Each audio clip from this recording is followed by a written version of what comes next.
Alaikum assalam wa rahmatullah.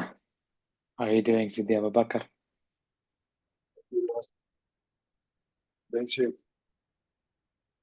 MashaAllah. Good to see you all in class today. Apologies about yesterday. The thrown off by the time shift here, but I've now added to my calendar. But I showed up to the class and subhanAllah, wow, no one came after everyone thumbed up. And then Tawfiq came, MashaAllah. Our brother Tawfiq with us here. For a while, it was just Tawfiq and I. I said, poor Tawfiq, he's going to have to take all these questions. So he was just being grilled. And Haytham came a few minutes later, maybe, or towards the end of the class. MashaAllah. So I was really wondering, where's everyone in the class? And then I realized I did the class 1 hour early. Alhamdulillah.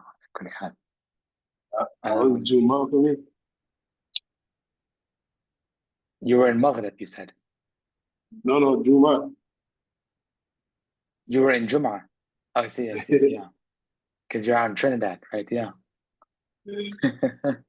You came home and you were shocked the class already happened.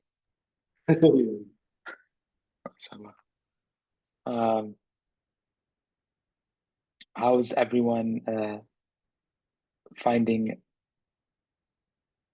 the first 10 days of the Hajj? It's a blessed days. وَالْفَجْرِ وَلَيَالٍ عَشْرٍ. Most of the Mufassirun say وَلَيَالٍ عَشْرٍ is the 10 days.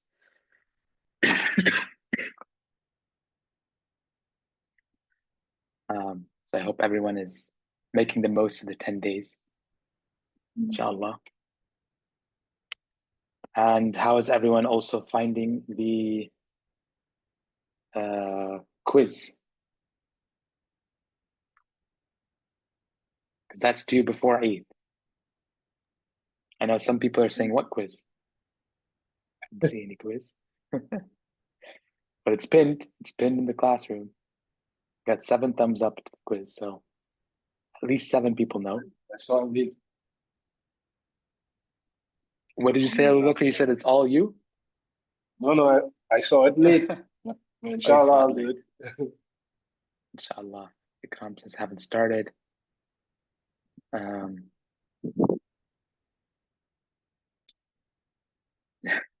Says I read it and forgot about it. Alhamdulillah. Well, this is the reminder. Inshallah, let me know if there's any questions. But as I mentioned yesterday, the class is not uploaded yet. But the whole purpose of the quiz is to get you to go back and review. It's really more of a prompt, more than a symbol of success.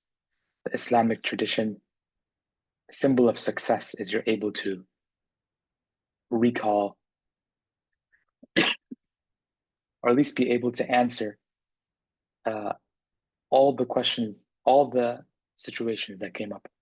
So it's closer to 100% on the final exam. That's a symbol of success in the Islamic tradition versus 80 or 60% on a quiz.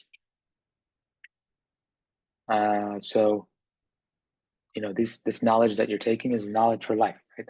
Hopefully, you can always do Ibn Ashir again. It's not a problem, especially if you learn Arabic, you do the class again in Arabic. Not a problem. I've myself done, I did Ibn Ashir mainly once, but similar texts I've done multiple times, right? But hopefully you don't have to take this class multiple times, right? You don't have to take the next Ibn Ashir class that comes up. You advance in your studies. That only comes with going back and reviewing. Has anyone taken the initiative to perhaps do a little review group? I know some people are in the same area here. We have California folks, though not many California folks. SubhanAllah, not many. But yeah, take the opportunity to do a review. You can ask in the class, in the WhatsApp chat. Anyone wants to come to class 10 minutes early and read together. Inshallah. Think about it. Ponder it. I know everyone's quiet.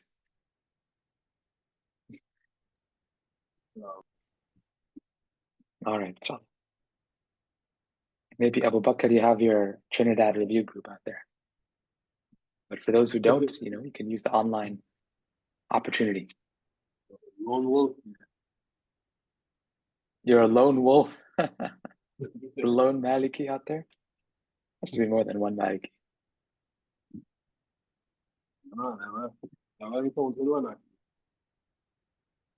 Only one? There are Okay. people who are interested, but okay. I'll have to come help you do some Maliki dawah, out in Trinidad.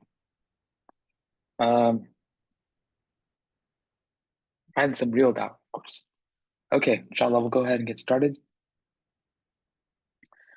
أعوذ بالله من الشيطان الرجيم بسم الله الرحمن الرحيم الحمد لله رب العالمين وصلى الله وسلم على سيدنا محمد وعلى آله وصحبه وسلم اللهم صل وسلم وزد وبارك عليه وعلى آله صلاة تخرجنا بها من ظلمات الوهم وتكرمنا بها بنور الفهم وتوضع بها عما أشكل حتى يفهم أنك تعلم ولا نعلم وأنت علام الغيوب ولا حول ولا قوة إلا بالله العلي العظيم ولا حول ولا قوة إلا بالله العلي العظيم ولا حول ولا قوة إلا بالله العلي العظيم.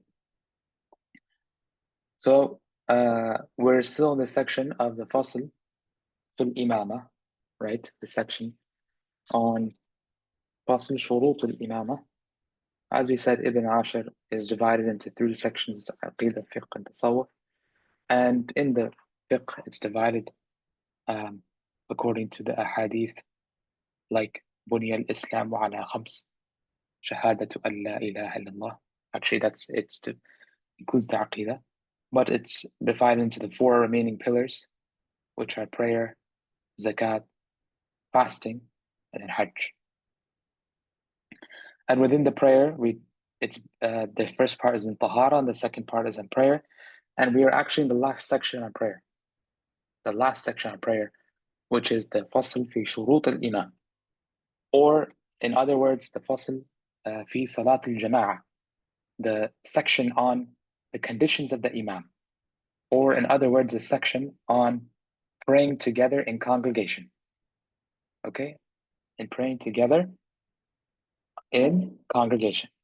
Okay? And this section is divided into 2 because we're talking about congregation. The first is the imam, talking about the imam, and we talked about this extensively. And the second is talking about the ma'mum, which is the follower. And we began that yesterday. Once again, you'll find that, apologies for bringing the class forward, but you'll find that recording online, and you'll be able to follow today, even if you didn't hear that class yet. But we began that section yesterday on the follower, and then within the section on the follower, first it talks about what happens when you come to the prayer, or what happens when any follower is praying behind the imam, and then it talks about the follower who's late. The follower who's late. So today we're talking about the follower who's late. He says on line 176, كبر إن حصل شفعا أو أقل من ركعات والسهو إذ ذاك احتمل. He says قال المصنف رحمه الله ونفعنا الله وإياكم ببركاته. That the follower, let's say you come late.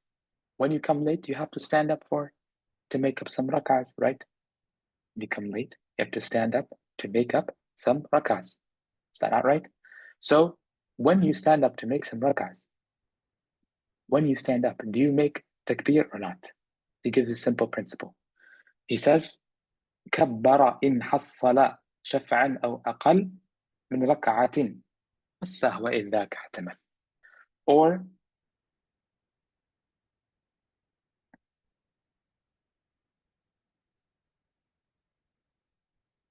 as it says in أسهل المسالك,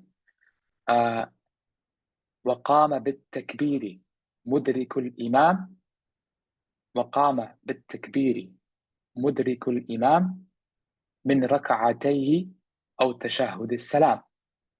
Okay, and I think that how it's phrased there is a little easier to understand.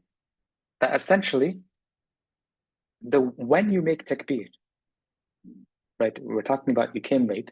The Imam is now tashahud. Then he says Assalamu alaikum in a Maliki masjid, right? He says Assalamu alaikum. Then, or if in other madhab masjid, Assalamu alaikum wa rahmatullah, Assalamu alaikum wa rahmatullah. Then you stand up. Now, when you're standing up, do you make takbir or not? As it says in Asl Masalik, it gives a same principle, but more easily said. You stand up, you do takbir. You do takbir only if you missed 2 or 4 rakahs. Only if you missed 2 or 4 rakahs. Or in other words, as it says here, same thing. If he completes a pair of rakahs or less than a rakah, okay, then he does takbir. Otherwise, you don't do takbir. What is otherwise? What is besides 2 and 4? You missed besides 2 and 4. You missed 1 or 3, right? Everyone following math. Maximum is 4 rakahs. You either missed, he says, if you missed 2 or you missed, okay, you either missed 2 or you missed 4, okay? In this case, then what do? You stand without doing takbir. But if you missed 1 or you missed 3, then you stand with a, sorry. If you missed 2 or you missed 4, you stand with a takbir. If you missed 1 or you missed 3, you stand without a takbir. Why do you stand without a takbir? Because think about it. When you miss 1 rakah, it's as if you finished 1 rakah and you're standing up to your 2nd rakah. Yes? Right? If you miss 1 rakah, it's as if you're standing up to your 2nd rakah. Now, when you're standing up to your 2nd rakah, you go directly to the standing position after saying 1 takbir, right? Here's the situation. When you're with the Imam already made a takbir and you made it with him. If you're following the sunnah, you made it with him, going from the sujood to the sitting position. Okay, going from the sujood to the sitting position. You made that takbir. But in actuality, you're just going from your first rakah to your 2nd rakah. You're only sitting because you're following the Imam.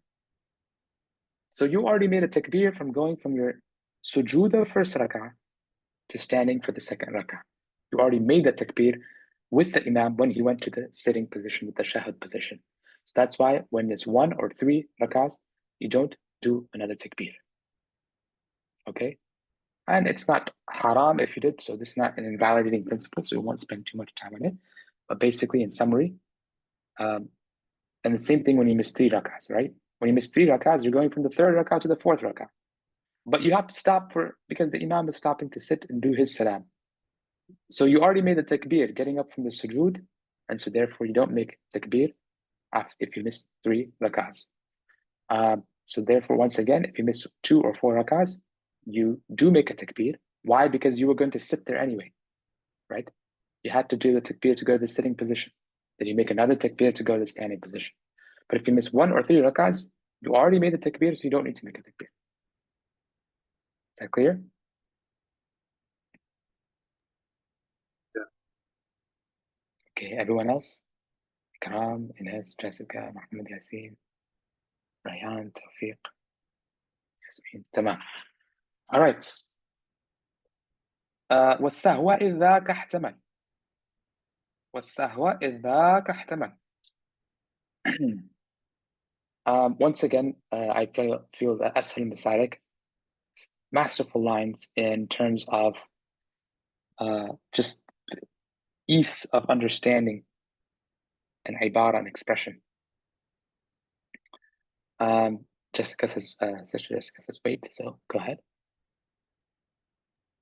Okay, so when you say if you miss 2 or 4 rak'ah, do you mean the 2nd or 4th rak'ah with the Imam?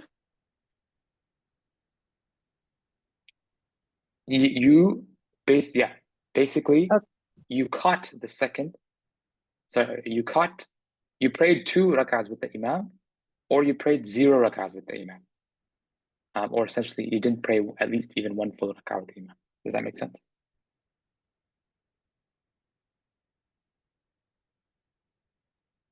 So what I'm not clear on is it missing these rak'ahs in total, or these are the rak'ahs of the prayer with the imam and you caught them or you didn't catch them with him? Yeah, it doesn't. Remember, we said, what does it mean to catch a rak'ah, right? It means that you joined the rak'ah before the imam got up from ruku'. You joined the rak'ah before the imam got up from the ruku'. So if you caught 2 rak'ahs, or you caught 0 rak'ahs, that is, you have to make up 2 rak'ahs, right? Because you have to make up 2 rak'ahs, or you have to make up 4 rak'ahs, then you don't do a takbir. Is it more clear that way? Okay. So again, to catch a rak'ah means you get there before the imam gets up from ruku'. Doesn't mean you have to be there for the whole rak'ah. And even if you catch a part of a rak'ah, but you didn't actually catch the imam before the ruku', then you have to make up that rak'ah too, right?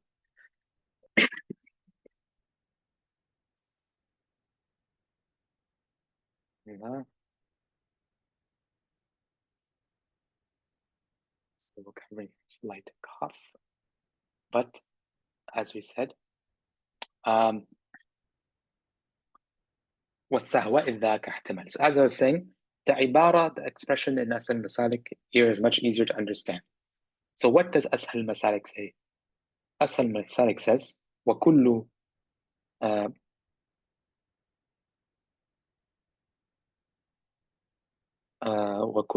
what does he say? كل ما سها حال القدوة يحمله إمامه من سنتي وكل ما سهاه حال القدوة يحمله إمامه من سنتي. That any sahu that you do in the prayer, let's say that you missed something in the prayer. What counts as sahu again? It's a good opportunity to ask a question. Anyone remember the 3 principles of sahu that I gave?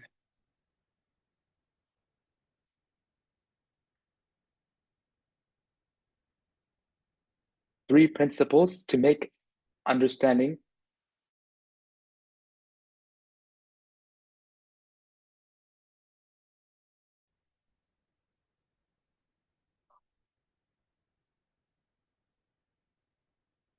Go ahead, Ikram. Assalamualaikum. Walaikum I assalam wa remember rahmatullah. one of them being that if you're confused whether to do the qabli or badi, then it's better to just do it after the salam. Exactly. That's one of them. Excellent. However, now we want the other 2 that tell you when do you do sujood al-sahw, right? Like what triggers the sujood al-sahw in the first place? And then the second and third, the second would specify subtracting, like if you miss to emphasize sunnahs, or if you recite quietly, then you would do a qabli. And then if Excellent. you add an obligatory element of salah, or if you recite out loud at a time when you shouldn't be reciting out loud, then you would make it up after the salam. Excellent.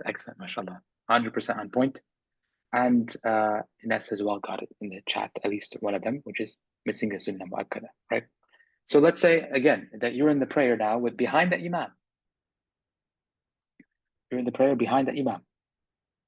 You missed reciting even the surah. Entirely, actually. You missed reciting the surah entirely. Well, you know what? The imam covers for you. Okay? That's why it's great to pray behind an imam and the virtue of the jama'ah.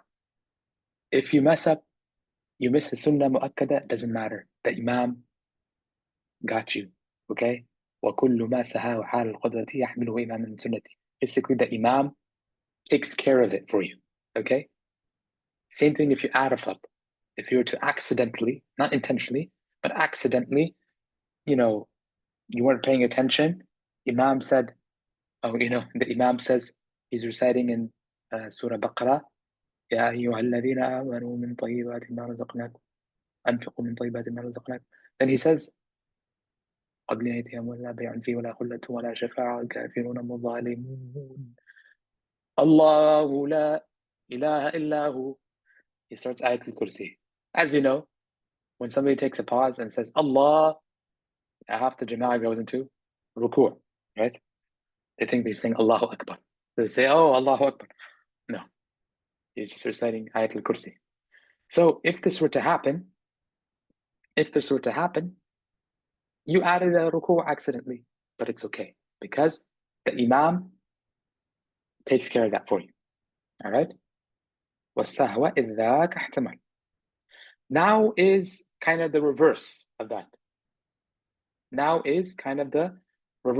What is the reverse of that? The reverse of that is if the Imam has to do sahu, then you have to follow the Imam in doing the sahu, even if you didn't do the sahu yourself. You have to follow the Imam, not in doing the sahu, sorry. You have to follow the Imam in doing sujood al-sahu, in this prostration of forgetfulness, the prostration of sahu. You have to follow the Imam, even if you didn't do the forgetfulness or the sahu yourself. For example, you come to the masjid. We have Umar join us, mashallah. So you can use Umar as an example. Umar is leaving the salah. And you come into the masjid. Umar accidentally added the fifth rakah. He got up for the fifth rakah. You said subhanallah, so then Umar sat down. So Umar sat down. Now what is he going to do? He's going to do a badi.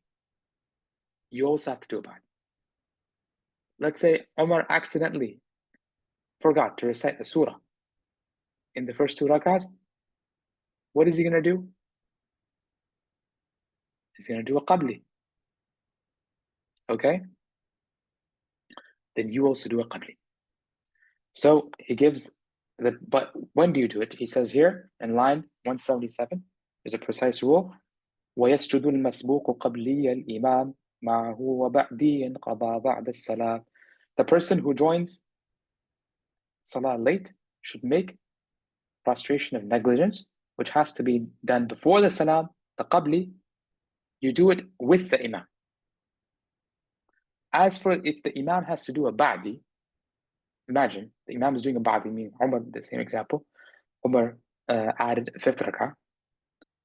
You joined him late. You joined the last rakah. You didn't say subhanallah, but a bunch of other people who were there early, prayed the whole prayer with him. They said subhanallah, subhanallah. They said Umar didn't listen. They said Umar, fifth rakah, because you can speak, right? You can speak to correct the imam if necessary. And the subhanallah doesn't work. Okay. So then Umar got it and he sat down. Now he has to do a ba'di. He says assalamu alaikum. When he says assalamu alaikum, you as the latecomer are obviously going to get up to do the rest of your rakahs, right? You don't wait for the imam. The imam said assalamu alaikum, and then he goes into the ba'di. You get up, make up the rest of your rakahs, and then you do the ba'di after. Even if you didn't actually make the mistake. Even if Umar actually what he did is he added a third sujood in the second rakah. So he added a fard, right? He added a third sujood in the second rakah. He added a fard. If he added a fard, then what does he have to do? Anyone? What does he have to do? Ba'di. If he added a fard, he has to do a ba'di. Were you there? No, you came in the last rakah. So you say, you know what? Why do I have to do a ba'di? Umar is the one who messed up, not me. Good. You know, I am not doing it. I ain't adding any third sujood. Who does that? No, doesn't matter. Because Umar is your imam, you have to do the ba'di after the imam does, after you finish making up your own rak'ahs, because the imam did the ba'di. Okay? And this goes back to a principle that I emphasized. I also emphasized in the recording yesterday, that the follower is in the prison of the imam. It's a fiqh principle. The follower is in the prison of the imam. To help you understand that when the imam does something, you have to do it as well. Okay? And this is derived from the ahadith. The Prophet ﷺ said, إِنَّمَا جُعِلَ الْإِمَامُ لِيُؤْتَمَّ بِهِ. That the imam was made for the sole purpose of being followed. Okay? So the fuqaha derive from this that if the imam has to do a sujood al-sahw, you have to do it as well. Though if he's doing a qabli, you do it before with the imam. If he's doing a ba'di, obviously you're standing up to make up your rak'ahs, so you do it after you make up your rak'ahs. Now, that's why he says, أَدْرَكَ ذَا السَّهْوَ أَوْ لَا قَيَّدُوا.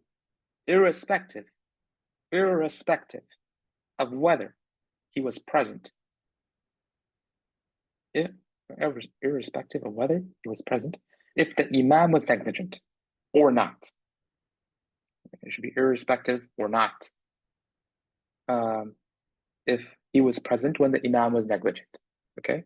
That's what I just explained. Even if Umar did the third sujood in the second rak'ah and you only came in the last rak'ah, doesn't matter. مَنْ لَمْ يُحَسِّلْ رَكْعَةً لَا يَسْجُدُ. But they put an important condition. They said whoever does not catch one rak'ah, then you're not actually a follower. Yes, you get some reward, but we said to be a follower means to pray at least one rak'ah. Remember we said that? The beginning of the section. Anyone remember? To be a follower means to pray at least one rak'ah with the imam. Catch. And as you said, Sister Jessica, catch means that you caught the imam before he gets up from the ruku. Everyone remember that? Anyone? Thumbs up. No thumbs up. Thumbs down. Okay. All right. I know Abu Bakr remembers. As a lone wolf in Trinidad, he has to remember, No one else. Am I right, Abu Bakr? Okay. All right. So, if you didn't actually catch the thing, then you don't make the sujood to the imam. All right. So let's say you come to the masjid, Imam Muhammad Yasin is leading the prayer. Muhammad Yasin, எப்படி இருக்கீங்க? Alhamdulillah, Shaykh, good. Alhamdulillah. So you're leading the prayer, okay? Then he misses one takbir. He misses one takbir. So since he missed one takbir, he has to do a what? He has to do what? He has to do a qabli, right?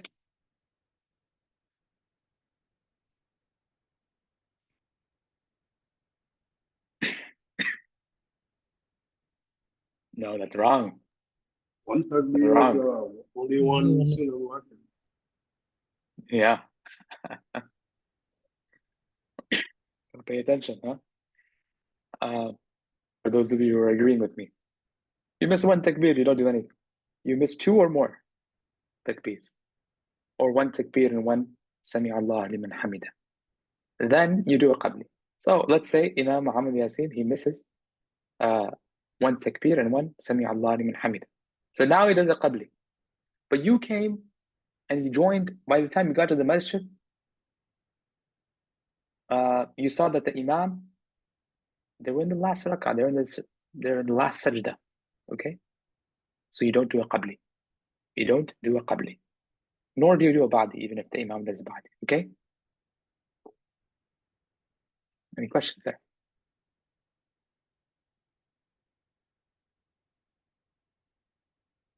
Okay? In that case, take a 2-minute break. We'll come back, inshallah. Okay? 2-minute break, stand up, stretch, get some energy back, and then we'll be back, inshallah.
All right, inshallah, we'll hop back in. So, قال المصنف رحمه الله بسم الله الرحمن الرحيم وبطلت لمبتدي على الإمام غير فرع منجلي. Salat is invalidated for those behind the Imam when that of the latter is invalidated. Basically, this is straightforward. When the Imam's prayer is invalid, for example, he has najasa on his clothes, then the follower's prayer is also invalidated. Okay? Or the Imam just quits for some reason. Or the Imam, his baby is there. The baby is in danger, so he quits the prayer. Everyone's prayer behind him is also invalid. Okay? Except one exception. من ذكر الحدث أو به غلب إن بادر الخروج منها وندب.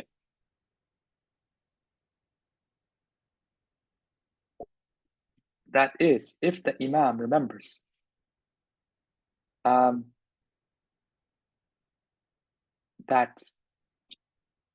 he broke his wudu, or he broke his wudu in the salah. He broke his wudu in the salah because he passed wind, or he remembered he broke his wudu from before. Oh, you know what? I used the restroom. I never made wudu. And he leaves immediately, and the followers can continue.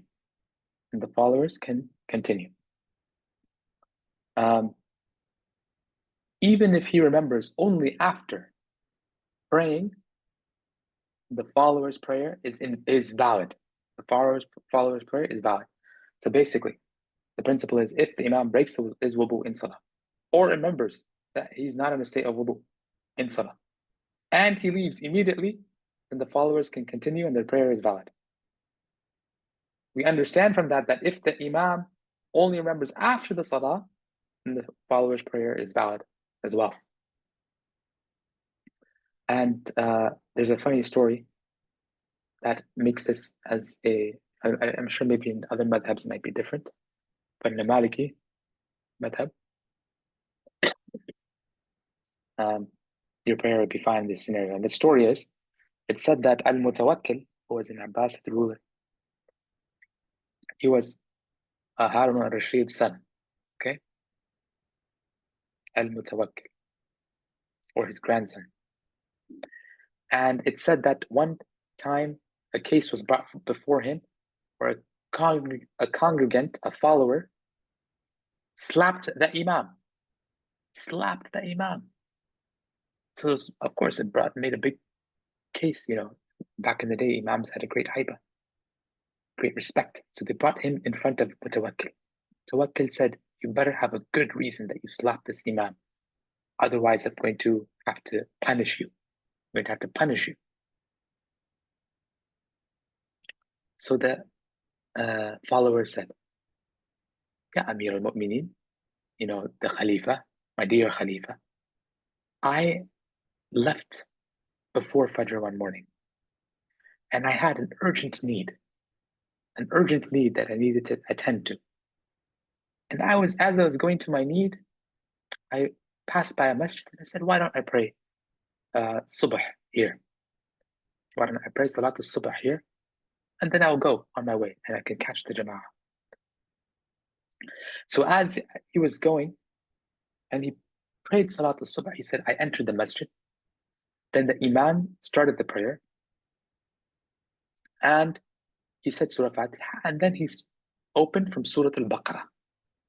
He opened from Surah Al-Baqarah. And I was sure that, this Imam is only going to read a few ayahs of Surah Al-Baqarah, as most Imams do. Right? Imam says, Alif Lam Mim Dhalika Al-Kitab La Rayb. Okay, he's going to read a few ayahs of Surah Al-Baqarah, not the whole Surah Al-Baqarah. Sure enough, the Imam read this whole Surah Al-Baqarah in the first rak'ah. Then he said, then the Imam got up for the second rak'ah. And as I was praying behind him, I said, I'm sure he's going to read, after reading Surah Al-Baqarah and the whole first rak'ah, I'm sure he's going to read Surah Al-Ikhlas this rak'ah to make it easy. But the Imam read Surah Ali Imran, and he read the whole Surah Ali Imran. This man that was in a need, he needs to go for work or whatever it was he needed to do urgently. And so he said, I was already very angry. Then the Imam ended the prayer and he turned around to the congregation and he said, "O congregation, repeat your prayer because I was not in a state of wudu." After reading Surah Baqarah, Surah Ali Imran, he turned around to the congregation and said, "Repeat your prayer because I was not in a state of wudu." So the man said, then I got up and I slapped him. And so Al-Mutawakkil said, he laughed and he said, "Okay, we'll let you go on that one. That Imam deserved to be slapped." But in the Maliki position, you would not have to repeat your prayer if you only remembered after he did the salam. Okay?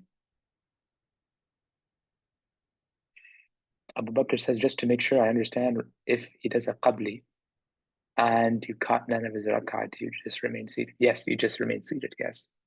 Good point. Good question. So then he says, وَنُدِبَ تَقْدِيمُ مُؤْتَمٍ يُتِمُّ بِهُ فَإِنْ أَبَاهُ انْفَرَدُوا أَوْ قَدَّمُوا.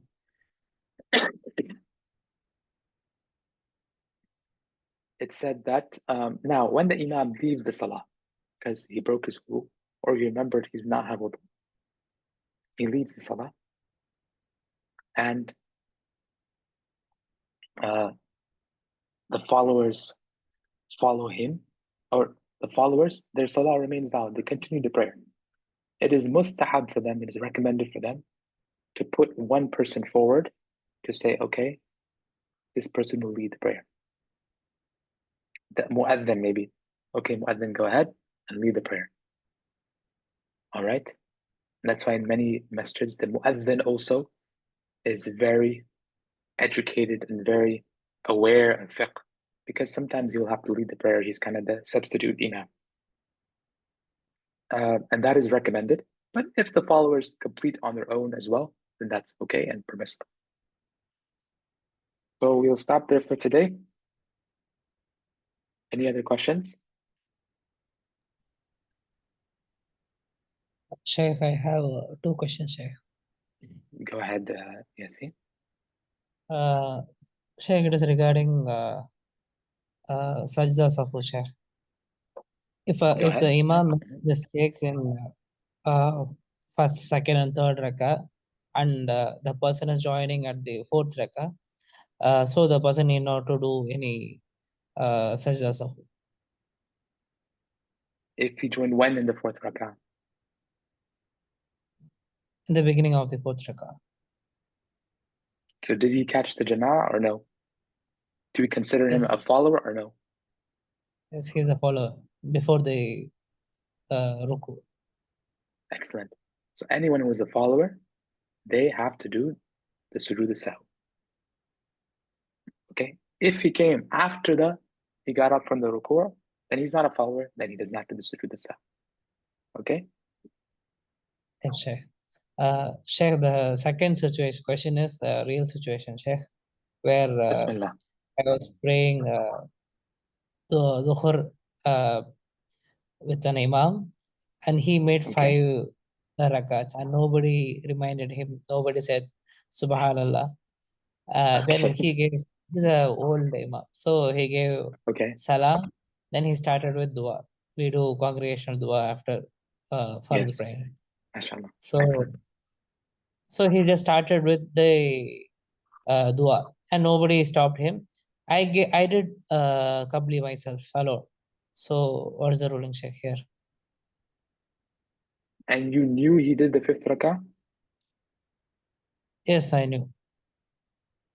before he stood up for the fifth rakah. When he stood up for the fifth rakah, you knew this fifth rakah? Yes, Sheikh. But I didn't say Subhanallah. Why didn't say Subhanallah? Subhanallah. Why didn't say Subhanallah? Like everyone Uh, stood, just followed him. no. This is in our madhab. Number one, I need to review the ruling, but I believe it's obligatory to tell the Imam Subhanallah. And even in our madhab to speak and correct the Imam, right? Yes, Sheikh. You can say Anjad rakah, right? You can even say that. Sure. Now, if you were to follow the Imam into the fifth rakah, and you know it's the fifth rakah, then your prayer is invalid. Okay? Your Okay, prayer is Sheikh. invalid. Because whereas the Imam did it forgetfully, you added it intentionally. So the actual hukam, and actually we mentioned this yesterday in yesterday's class. The actual hukam is that if you try to correct the Imam, you can't correct the Imam. And even if you didn't try, if you know it's the fifth rakah, you just remain seated until the Imam comes back down, then you finish the prayer with him.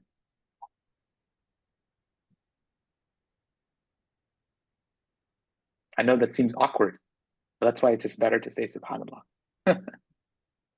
Yes. But even if you're sure, yeah, and everyone else is not sure, they follow the Imam. You could even be the situation. I think some of these details are mentioned in higher level texts and like Hadith and such. But it could be the case that the Imam is insistent that this is not the fifth rakah, it's the fourth rakah, and he gets up, and some followers are also following him because they're not sure. Maybe it's not. But other followers no, it is the fifth rakah, and they're insistent it is the fifth rakah.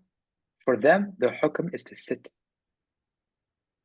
And so they wait for everyone else to finish what they think is the fourth rakah, what the other followers think is the fifth rakah, and then they finish their prayer together. Okay? I hope that answers the question. Yes. Does that obligation apply to men and women? I think maybe you're talking about informing the Imam. Yes, to women as well. Why not? The woman's voice is not an awrah in the madhab. This is the prayer, it's not needless to say, in the Western society, men and women are talking all the time. You wouldn't say in the prayer, you don't say anything. No. applies. All right. With that, we will stop there for today. نسأل الله أن يعلمنا ما ينفعنا وأن ينفعنا بما علمنا إنه على ما يشاء قدير بالإجابة جدير ونعم المولى ونعم النصير وصلى الله وسلم على سيدنا محمد وعلى آله وصحبه وسلم. Excellent questions today, and keep up the juhd, inshallah, and don't forget the quiz. One last question. Well, next time, I believe Eid is Eid Friday. Eid is Friday, though the second day of Eid is also Saturday. So I leave it up to y'all if you want to do the class or not. I know these classes are only once a week, so missing one class can be a lot. What do y'all say? Do you want to do class or don't want to do class? I'm fine with either.